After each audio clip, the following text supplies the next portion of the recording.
हर हर महादेव। जय श्री हरि। आज हम सुनेंगे छठा अध्याय श्रावण मास का। इसमें सोमवार व्रत कथा के बारे में बताया गया है। सनत कुमार ने भगवान शंकर से कहा, हे महादेव, मैंने सब सुखों को देने वाले महात्म्य को सुना। अब मेरी इच्छा श्रावण महीने के सोमवार व्रत की कथा सुनने की है।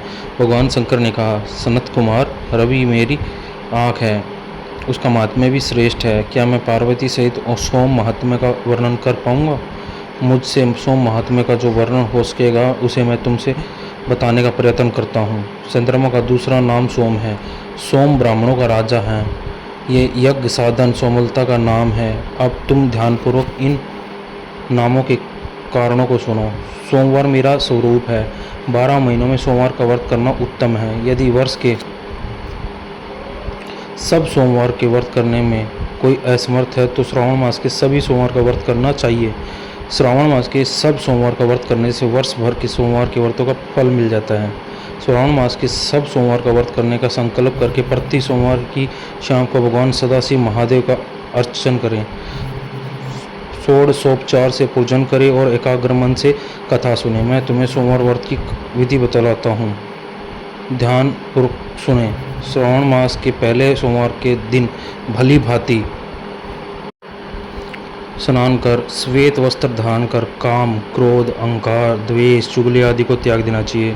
मालती, मल्लिका आदि के सफ़ेद पुष्पों तथा अन्य पुष्पों तथा अभिष्ट उपचारों से मूल मंत्र ओम नमः शिवाय या त्र्यंबके मंत्र से पूजा करनी चाहिए और हाथ जोड़कर भोलेनाथ का ध्यान करना चाहिए।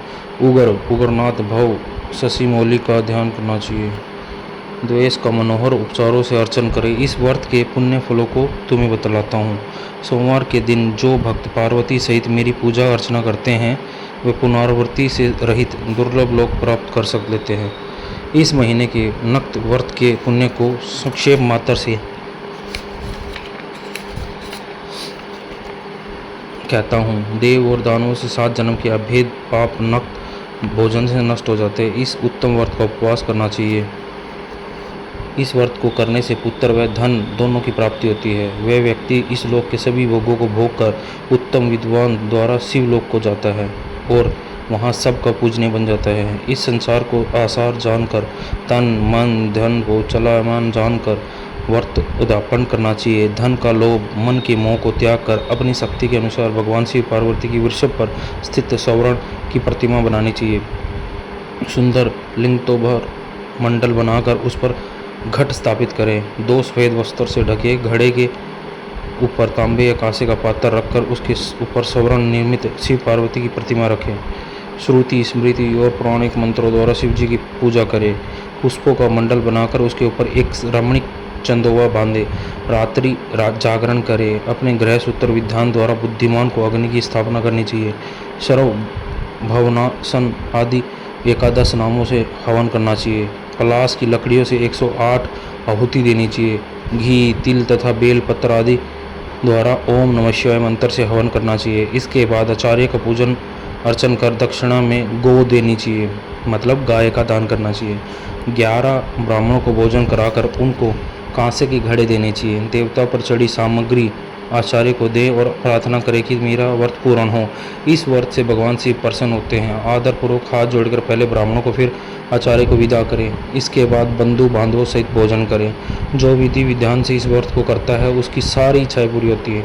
अंत में वह उत्तम विद्वान विमान में बैठकर शिवलोक में जाता है, जहाँ उसे आदर सम्मान प्राप्त होता है। सबसे पहले सोमवार व्रत को भगवान वासुदेव ने किया था। सोमवार व्रत के महात्मा को जो प्राणी सुनेगा वह भी इस व्रत के फल का भागी होगा। यहाँ पर हमारा छठा अध्याय श्रावण मास का खत्म होता है, संपन्न होता है।